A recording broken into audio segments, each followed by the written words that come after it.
Okay, it's death metal time. Vader, Dark Age, genuine first time reaction, and the second time I'll be reacting to this band. So the last time around, I got a lot of different requests to listen to Vader again, but not too many specific songs were mentioned. So I looked around and this song name caught my eye, and it's been a while since I've reacted to death metal on this channel, so I'm very much looking forward to this. Before we jump in, like, comment, and subscribe, follow me on socials, check the Linktree link down below in the description. Also in the description you'll find a link to my Patreon, so if you want to make a song request and make sure that a reaction to it happens right away, join Tier 4 on my Patreon, and that's how you get that special VIP access. Alright, Vader, Dark Age, let's see what it's all about. Let's check it out.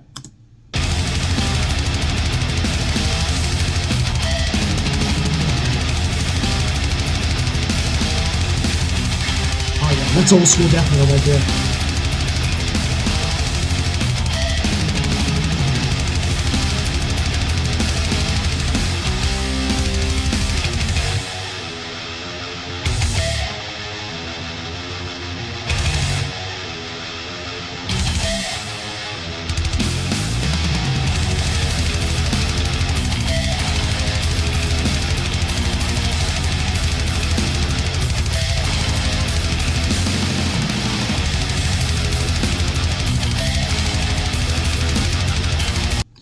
I like that guitar squeal, man, you know? Like, I like the old school guitar sound, and not being a guitarist or a musician, I can't put my finger on exactly what that sound is. Like, I don't have the proper nomenclature to describe it, but there's just something about it that I don't hear in a lot of modern metal. I just like the way the guitar is used, in death metal specifically. Yeah. So far, really damn awesome. Let's keep going.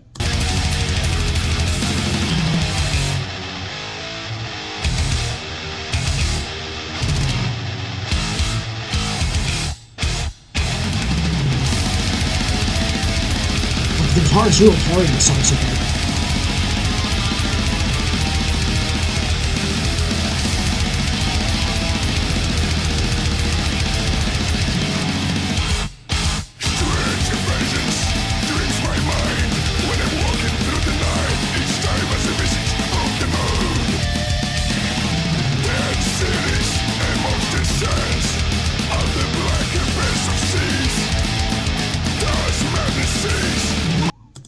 You know, the vocals have a little bit of a grain to them that almost reminds me a little bit of Ben's vocals with Goatwhore.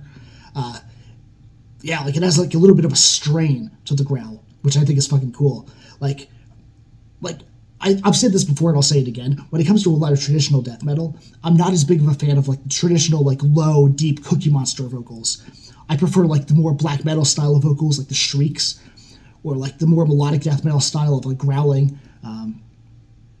But this is like there's a particular nuance to these harshes here that I really like. It's not like the typical like super, super low growls. Again, there's that strain there, and there's a bit of a grit there that I really appreciate. Really cool. Let's continue.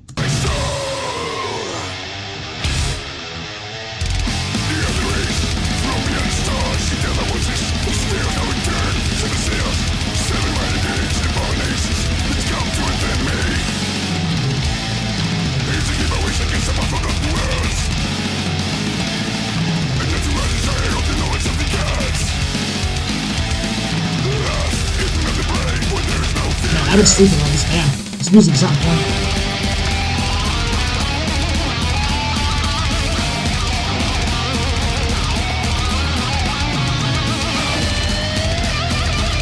Yeah, the guitar is so prominent in this song. It's great.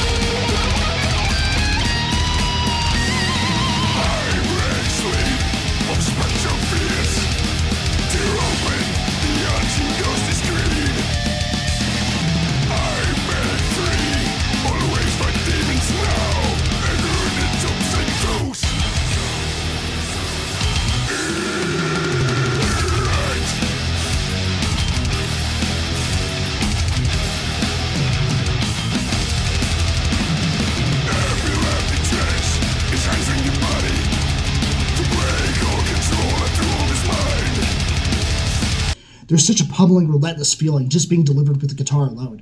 Although, of course, the blast beats are great as well. But it speaks volumes how effectively and how strongly and thoroughly the guitar is making itself heard on this song. Like that, this is like usually in death metal, I look for the vocals first. Like that's the first thing I pick up on, And that's usually what defines a death metal song for me, personally. But on this one, it's absolutely the guitar. Like, the vocals are almost secondary. It's just that good.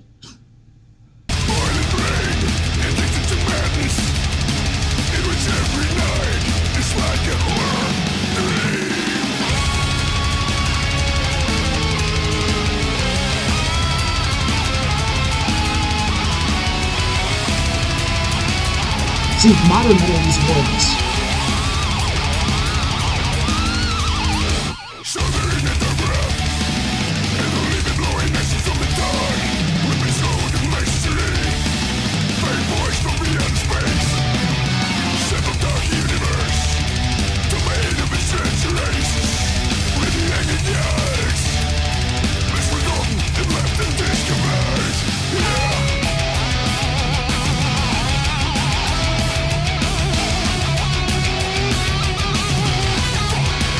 This might be the song ready for me, seriously.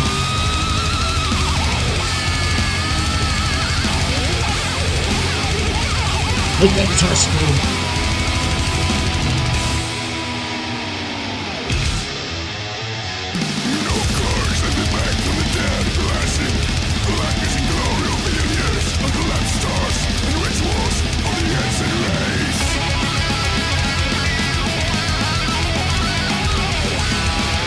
Solo after solo.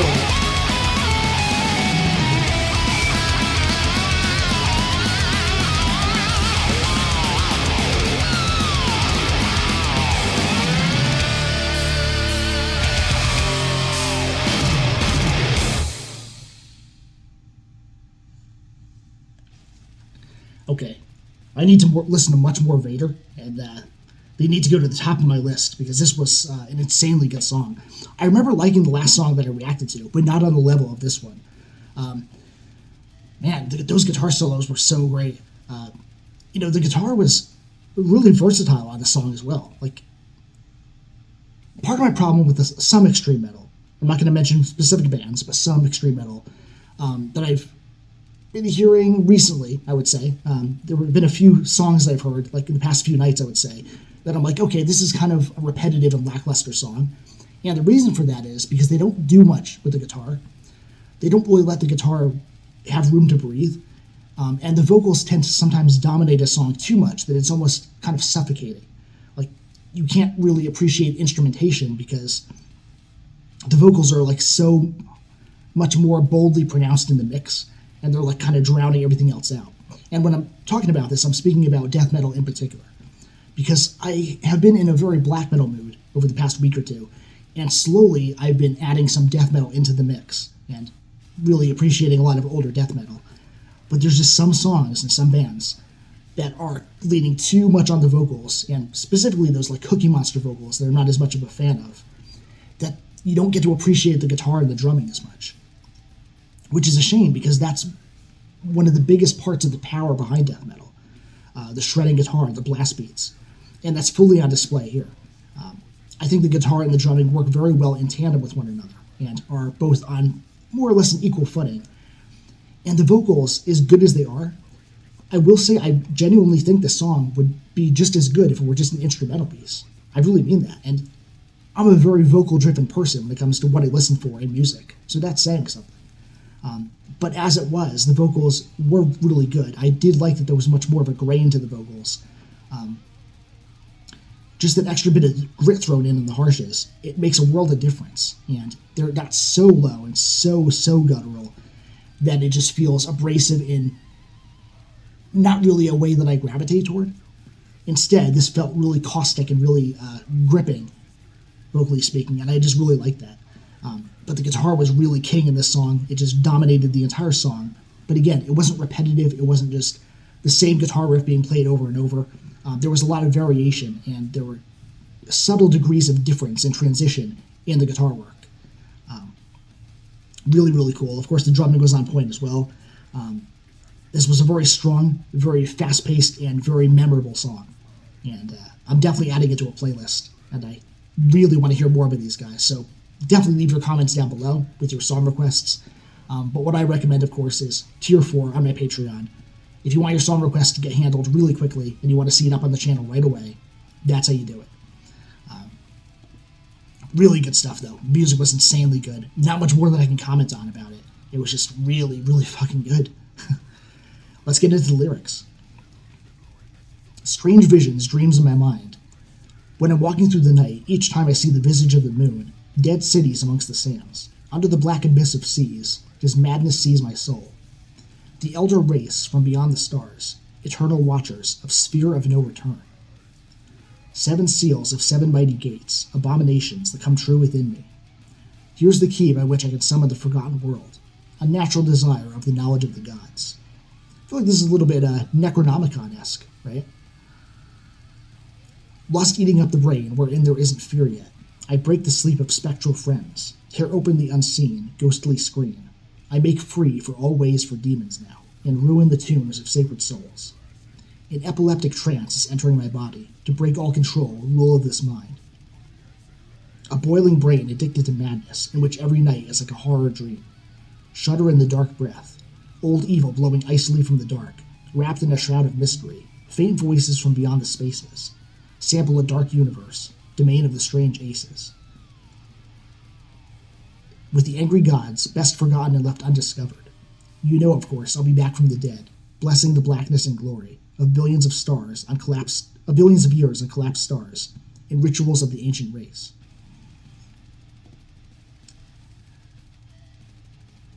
Really interesting. I don't remember being super impressed with the lyrics on the last Vader song. I'm not 100% sure, but what I do know is that I definitely find the writing here to be decent. It feels like a bit of a Lovecraftian story, and while it's not too far away from what you come to expect from this kind of song, I like how it kind of merges these strange cosmic concepts with more traditional spiritual ones.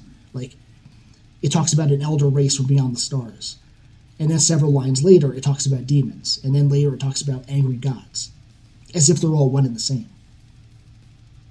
And, interesting personal note here, some people have been surprised to learn that I'm not an atheist, and then equally surprised that I don't believe in the idea of a Christian God. And that probably leaves people scratching their heads a little bit. But part of the reason that I maintain that I do believe in deities is because I think that human beings can achieve apotheosis and become their own gods. But that's not the only reason. I also believe that for all intents and purposes, inhuman spirits in relation to us are very much akin to deities. So when it comes to my beliefs, when you talk about the demonic, you're inherently also talking about godlike beings. And then there's the third aspect of this, which is the idea of extraterrestrial life. And Lovecraft was one of the few who could equate that with horror and madness and do a damn good job of it. And I think these lyrics do a decent attempt at paying homage to that. But also, if you believe in dark spirits, you have to realize that by nature, they are extraterrestrial. They're not of this physical world. And there's also, if you look at a lot of alien abduction stories, there's some definitive overlap with cases of demonic encounters and spiritual hauntings. And inhuman spirits have, in many different texts, been referred to as spirits of the air. So, if you put it in that perspective, whether you really believe that there's other life out there, but in addition to us, whether you believe in that or not, or even if you just see this as the making of a good horror story, you can see how interchangeable these ideas are. Gods, demons, aliens. All of them share the common denominator of being foreign to this world, of being spiritually and intellectually advanced or superior, and of being fearsome to behold. Which is why in the old Lovecraft stories, so often the victims or viewers of these beings would always go insane, because the magnitude of them was so far beyond what human perception was able to fathom. But when it comes even to popular conceptions of what certain entities supposedly look like, even there you've got some overlap. And one strong example is in how much influence Aleister Crowley took from ancient Egypt. And quite a bit of Lovecraftian work as well. If you look at deities like Nyarlathotep, if I'm pronouncing that correctly, I hope I'm not butchering that name. But that creature was said to look like a pharaoh, for instance. And then we all know in the modern day how so many people talk about ancient aliens in Egypt. And no, I don't believe that little green men or the Anunnaki helped the Egyptians build the pyramids. I'm not saying that. But I also believe that ancient Egyptians were much more spiritually aware and were probably more likely to commune with actual dark spirits. And I promise I have a point with all this.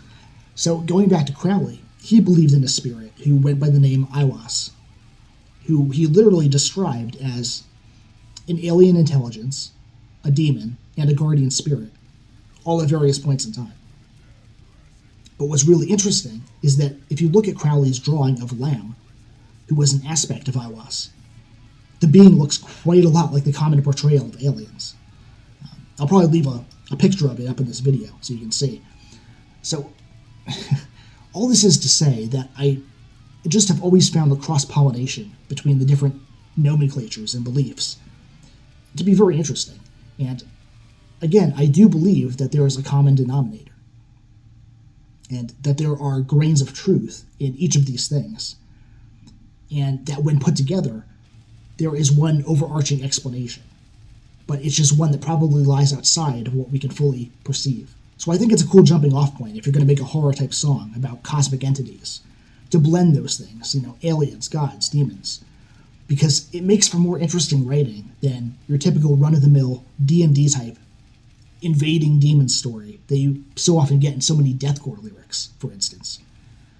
This is a criticism that I've made quite often on the channel. And that's where I think death metal can surprise you when it comes to the writing, because I think that there's this perception that it's all Cannibal Corpse style lyrics, or else it's all generic satanic lyrics like Deicide. No disrespect to that band, of course. Their music is excellent, but the lyrics there leave a lot to be desired.